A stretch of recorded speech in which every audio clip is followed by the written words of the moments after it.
Bonjour, nous sommes le 23 mars 2025. 23 mars 2025. La météo elle est bonne. Bon, il fait un petit peu frisqué. Bon, ça dépend comment on voit la chose. Certains ont un petit peu froid quand ils sortent, d'autres pas. Enfin, voilà. Mais en tout cas, il y a des éclaircies. Hier, on avait un petit peu de pluie, un tout petit peu de pluie. Alors ici, j'ai fait un exercice, voilà, qui passait d'un repère 2 vers 1, 2 vers 1.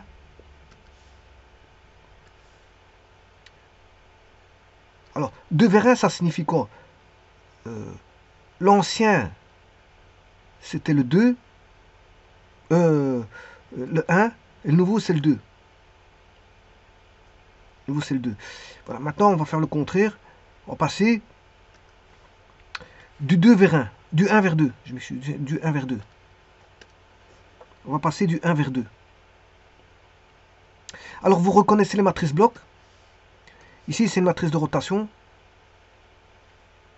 en 3-3. Ça, c'est une matrice 3 x 1 qui est O1, O2 dans le repère 2. Ici, c'est O2P dans le repère 2. Et là, c'est O1P dans le repère 1. Maintenant, je vais faire tout le contraire. Je vais passer du repère 1 au repère 2.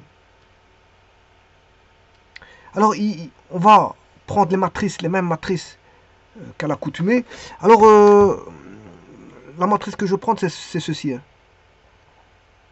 Je vais faire tourner autour de Z. C'est plus facile. Comme ça, j'ai le repère de GeoGebra, je peux travailler directement en plan sur le repère de GeoGebra. Donc, le Z, je rappelle qu'un repère en 3D orthonormé, c'est bon, c'est c'est des bases, hein, c'est IJK si vous voulez. C'est X1, Y1, Z1, voilà, c'est IJK. Et ça, c'est mon repère R1. Je fais tourner de I vers J. Si je fais tourner avec un tire-bouchon I vers J, le Z y remonte. Donc ici, si je fais tourner autour de Z, j'aurai ceci, X1, Z1, on aura l'Y1, et on retrouve le repère de GeoGebra.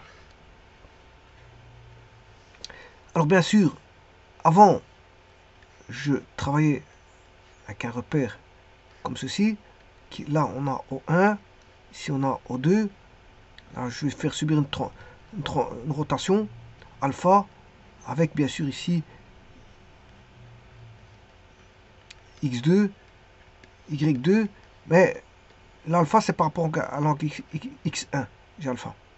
Alors sachant ça étant dit, mais ma matrice ce sera cos, je l'ai déjà fait, hein, c'est pour ça, bon, je l'ai déjà fait dans un exercice précédent, donc ça sera cos alpha, cos 90 plus alpha, voilà, on aura 0, cos de 90 moins, 90 moins alpha, cos alpha 0, 0, 0, 1. Voilà la matrice pour le passage de 2 vers 1. Alors, de 2 vers 1. On passe de 2 vers le 1. On passe de 2 vers le 1 et en tournant sur l'axe avec voilà, une rotation autour de l'axe des Z, j'ai la matrice R1-2 qui est connue. Donc, si je connais la R1-2, je peux trouver la R2-1. Comment? Ben, il suffit de transposer. Il suffit de transposer la R1-2, j'ai la R2-1. Voilà. Ça, c'est une chose. Bon, ça, c'est simple. Donc, je vais la transposer. Ici, c'est par rapport au 2. Là, c'est par rapport au 1. Donc, je vais aller chercher au 1, au 2 par rapport au 1. Par rapport au 1. Voilà. Et de nouveau, ici, je vais avoir un moins R2-1. Moins ceci multiplié par moins R2-1. Alors, moins R2-1, ça a transposé, bien sûr, de R1-2. Avec un moins devant, bien sûr. Moins R1-2, c'est moins la transposée de R1-2. Voilà. Et je vais faire ça. Simplement, je vais suivre les instructions ici, toutes les instructions qu'il y a ici dans la matrice, pour retrouver O2 de P dans le 2. Alors pour ça, je prends ceci. Alors, je vais dire ce que j'ai fait ici.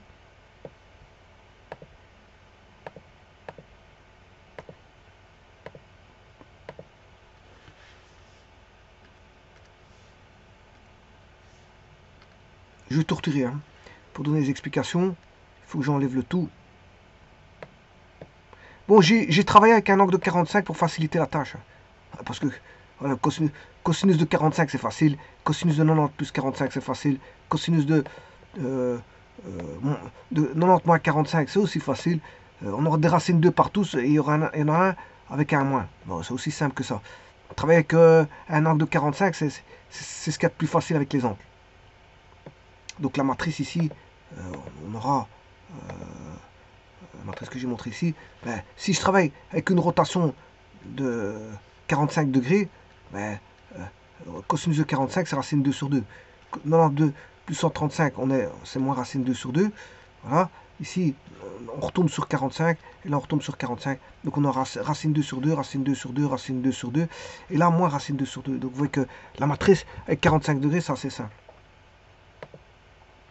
Bon, la première des choses, je fixe mon origine dans le repère R1.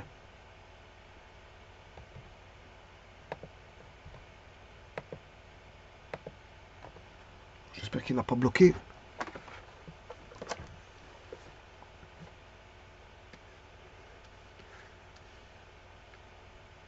Voilà. Donc je mets mon origine dans le... Ça c'est le repère R1, c'est le repère de GeoGebra. Je fais tourner autour de l'axe de Z. Bon, l'axe de Z c'est celui qui vient vers vous. Et il est dirigé vers vous. Il sort du plan. Voilà, il sort du plan. J'ai dit qu'il sortait du plan. Il sortait du plan. Alors on a O1, je remets O2. Je vais placer mon O2 ici. Ma deuxième origine. Donc on a une translation. Je vais faire ça tout de suite. Je le mets en 7,5. Voilà, je l'ai mis là-bas. O2, je le mets là-bas. Bon, je crée une équation x égale 7. Voilà, y égale 5. Ça, c'est le repère qui est transformé en translation. Voilà. Mais je ne vais pas garder ça parce que je fais une rotation. Non, ça, c'est comme si j'avais fait uniquement la translation. O1 vers O2. Alors, j'ai un angle de 45. Je mets un curseur. Bon, ici, j'ai pas besoin du curseur, je vous le dis tout de suite. Parce que je ne vais pas faire varier l'angle. Je vais travailler avec 45 point la ligne. Alors, je crée les équations. Avec 45, je crée la tangente de 45 qui vaut 1. Et je crée mes équations de droite pour faire la... Voilà, et ça, c'est la rotation.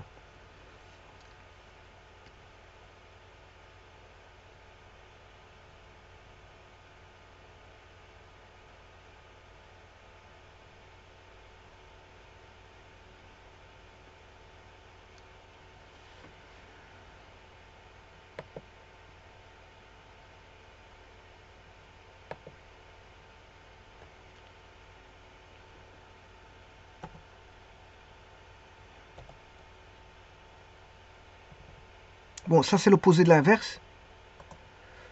Je crée une droite pour avoir l'opposé de l'inverse.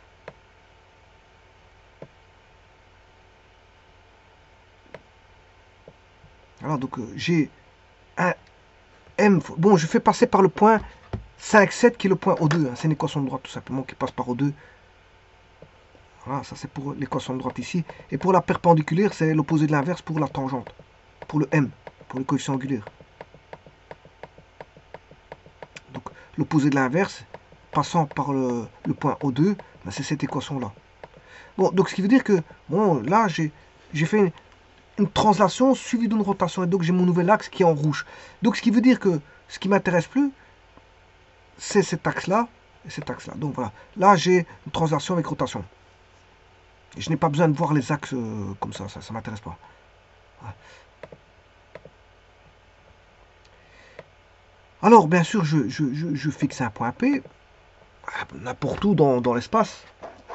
Mais ici, comme je travaille sur un plan, je mets un point P quelconque. Voilà. Et c'est les coordonnées de P qu'il faut trouver. C'est P qu'il faut trouver. Vous voyez bien que les équations, ici, ben, on a O2 dans O2P dans le 2, O1P dans le 1. Ouais. Donc, c'est par rapport à ça qu'on va travailler.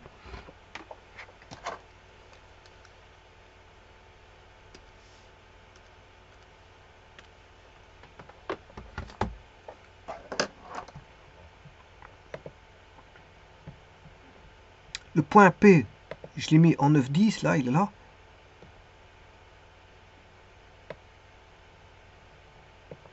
Alors je crée une droite parallèle à l'axe, comme ceci, une droite parallèle à l'axe comme ça. Et là, je vais chercher l'intersection ici et l'intersection là. Ainsi, bon, je fais la même chose comme ceci. Voilà. Alors ça, vous savez ce que c'est? C'est tout simplement les coordonnées du point P par rapport au repère en rouge et par rapport au repère de GeoGebra, tout simplement. Alors, par rapport au repère de GeoGebra, ben, ça c'est les coordonnées du P en X par rapport à GeoGebra. Et celui-là, c'est les coordonnées de P sur le repère de GeoGebra, qui est le repère R1 par rapport à O1. Contrairement à l'autre, ben, ça c'est le repère, c'est les coordonnées de P sur Y du repère R2 d'origine O2.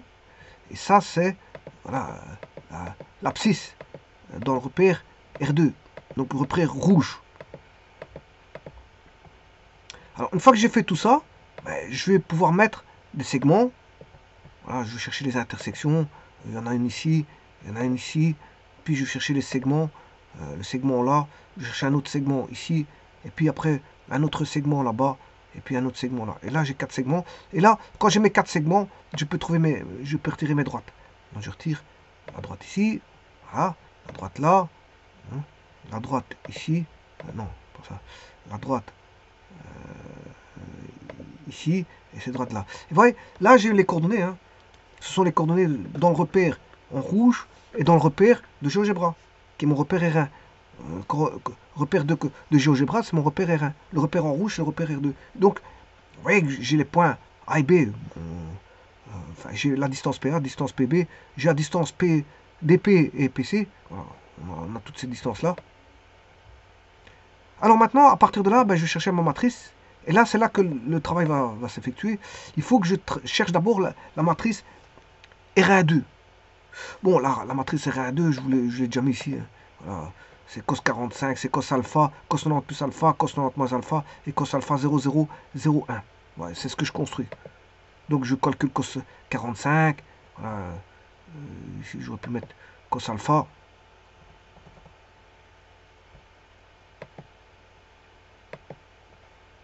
Voilà, le A.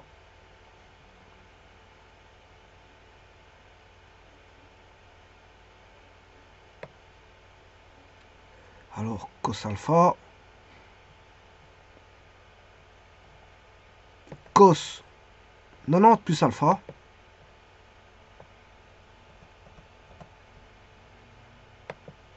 Et cos 90 moins alpha.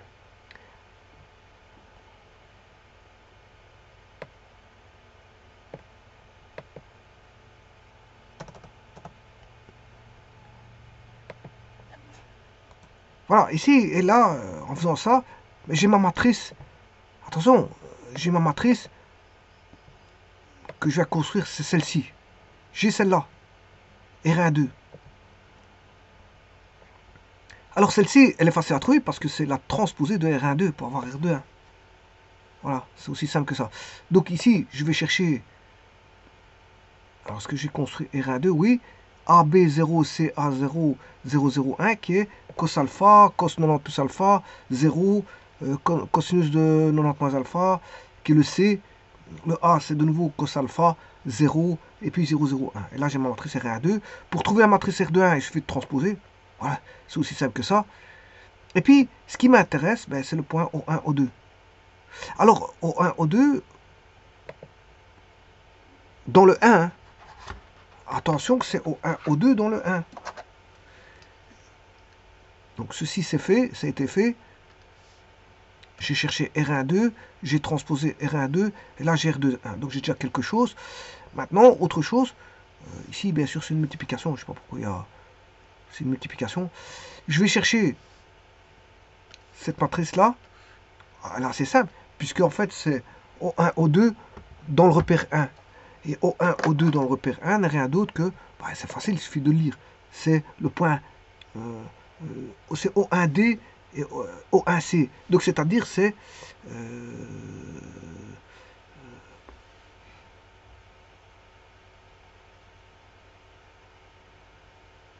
non, je m'excuse, c'est O2, O1, O2, je l'ai pas mis.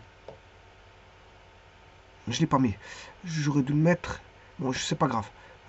Je suppose que je vais le mettre, je vais le mettre. Je vais le mettre tout de suite. C'est x égale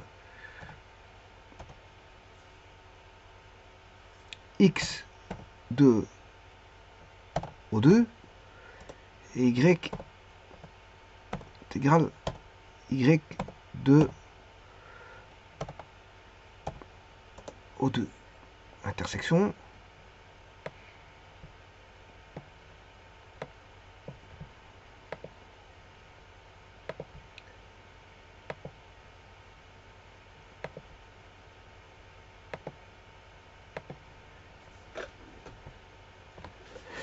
Je m'excuse.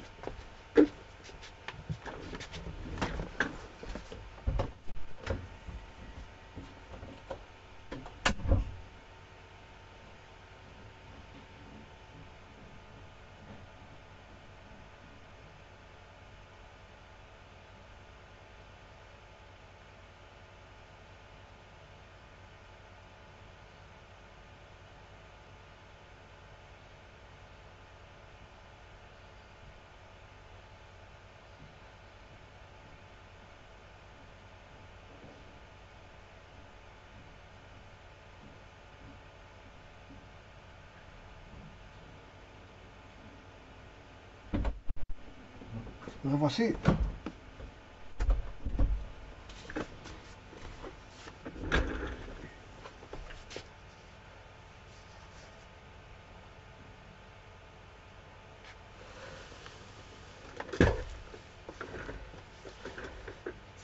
Donc je vais mettre le segment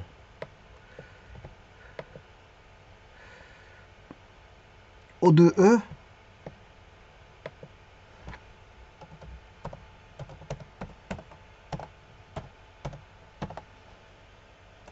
et le segment O2F.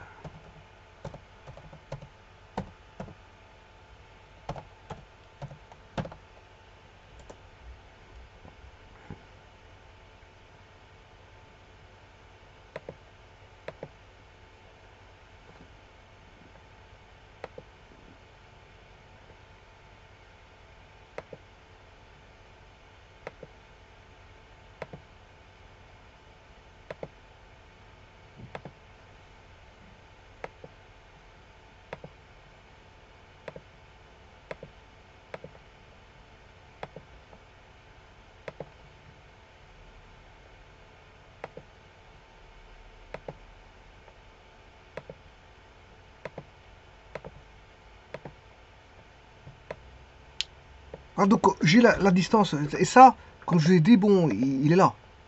Il est... voilà, c'est ce qui est en encadré, c'est O1, O2 dans le repère 1. Maintenant, je vais multiplier par moins R2,1. Mais R2,1, je vous rappelle que c'est à transposer... R2,1, c'est à transposer de R1,2. Je l'ai, puisque j'ai déjà transposé... voilà, il est juste ici. N'oubliez pas que j'ai celui-ci. R1,2, je l'ai mis. C'est la matrice, comme je l'ai dit. R1,2, c'est la matrice de rotation autour de Z.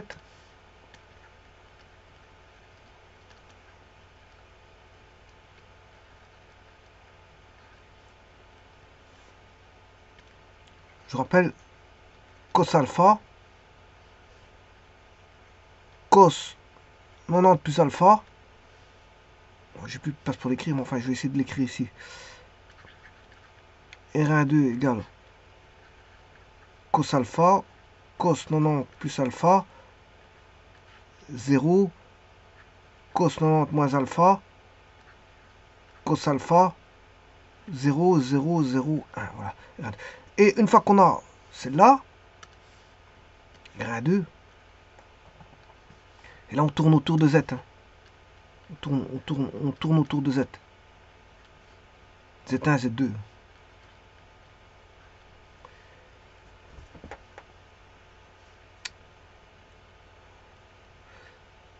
ici, c'est plutôt Z2. Parce que j'ai fait une translation et puis j'ai roté. J'ai fait une rotation. Donc celui-ci, je l'ai. Et donc, une fois qu'on a celui-là, ben, on peut trouver celui-là. R2, 1. Puisqu'il suffit de transposer celui-là. Je le transpose. Hop. Et j'ai celui-là. Donc celui-là, je l'ai. Mais celui-ci, je vais de l'avoir. Puisque c'est la matrice. Et celui-là, je l'ai. Je l'ai aussi. Puisque celui-là, c'est à transposer de R1, 2 qui est là. Il suffit de mettre un moins et multiplier par O1, O2. Donc, je vais multiplier ceci. Voilà, pour avoir ceci. Enfin, c'est pas ça, je m'excuse. Il faut que je remonte d'un cran ceci.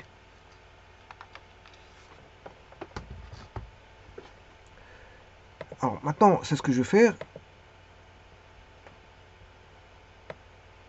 Et maintenant, je travaille en matriciel.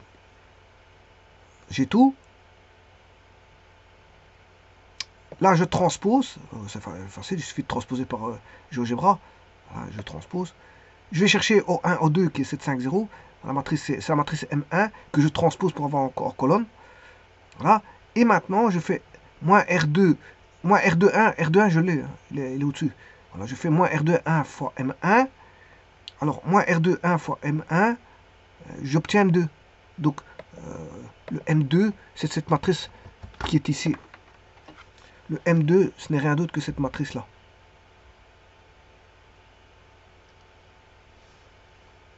C'est cette matrice ici.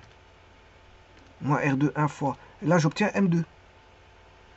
Voilà. Alors, je vous rappelle que cette M2, c'est une matrice 3 fois 1. Alors que celle-ci, c'est des matrices blocs. On va dire ça comme ça. Alors que celle-ci, cette matrice bloc, c'est une 3-3. Alors, une fois que j'ai calculé ça, bon, j'ai la matrice 3 fois 1, j'ai la matrice 3-3. Il ne me reste plus qu'à insérer dans une matrice où on aura... voilà, je dois remettre une nouvelle matrice qui fait ceci. Voilà, qui fait une 4-4. Qui fait une 4-4. Je vais incorporer le 3-1, le 3-3 et rajouter une ligne à la fin où c'est 0-0-0-1. Alors je fais ça. Ouais, c'est la matrice T1-2. C'est ma matrice de transformation homogène. T1-2. Qui reprend la rotation et la translation. Alors maintenant que ceci est fait, alors moins 8,48, vous voyez que c'était 1-2. Il l'a calculé. Alors il la remet en fraction, c'est juste ça, moins 8,48 à 41. Alors maintenant, pour avoir le tout, ça maintenant j'ai le tout. T1-2 dans la matrice de transformation. T1-2, bien sûr, c'est toute cette matrice-là. C'est toute la matrice de transformation qui est ici. Ça, c'est T1-2. Alors maintenant, qu'est-ce que je vais faire? Ça, c'est T1-2. Je vais multiplier par O1P. Attention que la matrice ici, c'est une matrice bloc aussi. Alors, il faut rajouter un 1 ici pour avoir une matrice 4 fois 1. Pour obtenir la 4 fois 1 ici, qui est la coordonnée, bien sûr, 4 fois 1. Parce que ça, c'est une 3-1. Ça, c'est une 3 fois 1. Je rajoute un 1. Un 1 pour avoir une 4 fois 1. Voilà. Et donc, vous allez voir que je vais avoir les coordonnées de O2P dans le 2. À partir de O2, O1P dans le 1. Alors, il suffit d'aller chercher les coordonnées de O1P dans le 1.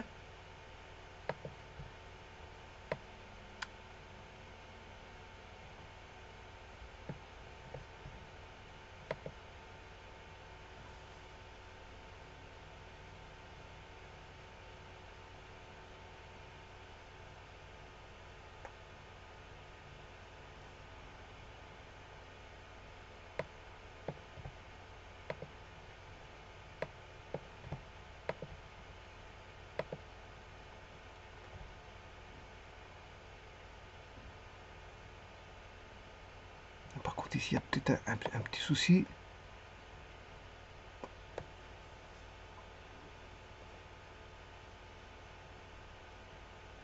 Alors, Alors, normalement, je dois trouver O2P dans le 2. Alors, O1P dans le 1, il vaut... c'est le D. C'est O1D, O1C. Donc, c'est-à-dire, c'est...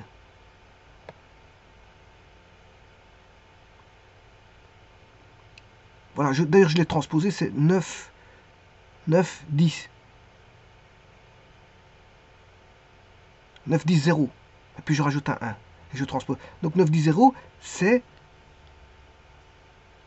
O1P dans le repère 1. O1P dans le repère 1. Le D, il est en 9. Et le C, il est en 10. C'est O1P dans le repère 1. Maintenant, je vais trouver la... Si je multiplie T12 que j'ai trouvé au-dessus fois cette matrice M4, donc je vais multiplier le tout ici. Maintenant, je fais la multiplication complète. Ici. Et bien, je vais obtenir la coordonnée de P dans le repère 2 par rapport à l'origine O2. Alors, faisons ça. Je multiplie. Voilà, M5 c'était 12 fois M4. Et j'obtiens 4,95 et 2,11. Et je vérifie bien sûr la distance AO2 qui vaut 4,95 et la distance E qui vaut 2,12. Donc c'est bien ce qu'on a. 4,95 et 2,12 en M5. Vous voyez bien qu'ici j'ai calculé la distance D, c'est O2A et E, c'est O2B. Donc c'est 4,95 et 2,12. Alors la matrice me donne 4,95 et 2,12. Bien sûr, le Z vaut 0.